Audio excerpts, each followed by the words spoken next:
You've probably been asking yourself how to analyze the over 3.5 market. In this video, I'll break it down step by step and show you how to use it to boost your bankroll like a pro. So I'll be focusing on the La Liga, and I'll be making an example using my following teams, which are Barcelona vs Valencia FC. So checking the last 5 matches, you can see that on the 23 December 2016, Barcelona did make a draw. Both teams would score 1-1. And here you can see that our market didn't work, guys. At over 3.5 didn't work here.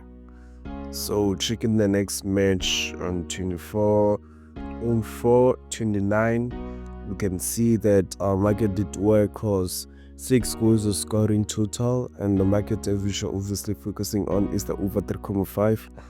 And here you can see that our market worked and Barcelona did win the match 4-2.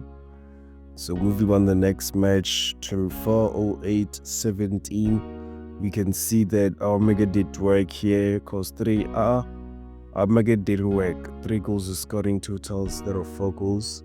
Our market didn't work here, but moving on the next match, on 25/01/26, we can see that our market did work. 8 goals were scored in total, guys. Our market did work.